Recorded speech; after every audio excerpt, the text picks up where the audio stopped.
Hello everyone, Fat Inujosha here. Inujosha here, and I'm gonna show you how to make some dang good lasagna. Okay, of course, you want to start with your prep. I show you now. Maybe, and again, maybe not. I'll do it this way. You start with your onion. I'm gonna chop that up. Get a jug of your favorite sauce. I actually prefer Prego. All they had was traditional at the store, so whatever. You can use fresh garlic. Well, you don't have to use garlic, but if you don't, something's wrong with you because garlic's good, okay? Anyway, you use minced garlic. I like to use the Spice World. I know that's all backwards and stuff, but Spice World minced garlic. You will also need 2 bags, any kind of cheese you like, 2 bags of 2 cups each. I just got 2 of the same kind because they were on a good cheap sale. And then you want to get you some ground meat, 2 pounds or close as you can, or as some of my friends would say, grind meat. I don't know what that means. We are in Louisiana though. And I'm going to start chopping the onion and mix with the garlic. And you want to start heating up a small pan of oil to saute those onions and garlic in. I almost forgot. You want to preheat your oven to 350 degrees.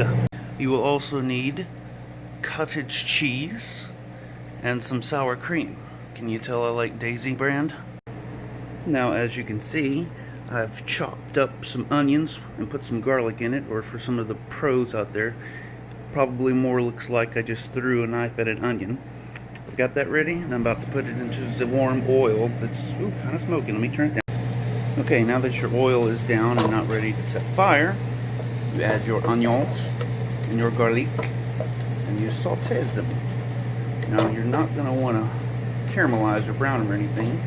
Just saute them enough until they turn soft. Alright, now that the onions and garlic have sufficiently sauteed, it's now time to put in your meat. Giggity. I prefer to use 80-20, simply because 90-10 doesn't have enough fat. It tastes like cardboard. And the 70-30, or whatever it is generally too much fat and also tastes like cardboard. Alright, now while the meat is browning, get out your lasagna pan, such as this, a nice deep one and big one. And you can just use the spray stuff, but it's best to go ahead and spray down the pan as best as you can. It rhymed. Anyway, that way the noodles won't want to stick after you get it out of the oven. So just a nice little layer like that.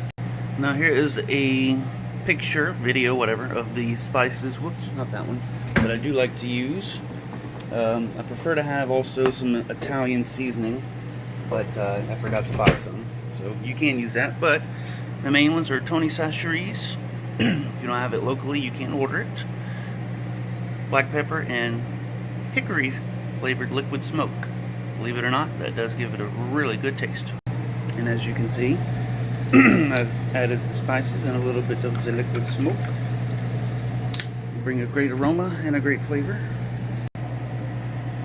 Alright, and when the meat is sufficiently brown, you open up your spaghetti sauce of choice and pour that in there.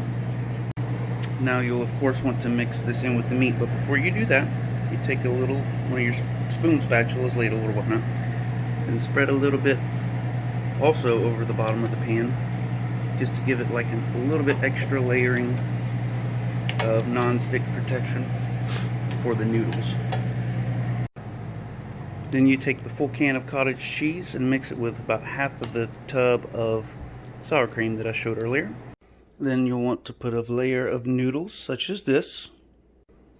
Then you're going to want to put about half of the meat and sauce mixture on top like that. Now you will spread your cottage cheese and sour cream layer on top like this. Now you spread one of the bags of cheese over like this, and then you basically repeat the steps without the cottage cheese and sour cream. I'll show you. Then you'll add another layer of noodles, Then go ahead and add the rest of your sauce mix with the meat and spread it out evenly. Then after you have the final layer of cheese on that, you will wrap it up in some aluminum foil. That's aluminum foil for all you non-southerners. And then after you have it wrapped up in the aluminum foil, you'll put it in the oven for an hour and a half. Yes, that's 1 hour and 30 minutes. And after an hour and a half has passed, you get lasagna looking like this. And that's how you make a dang good lasagna.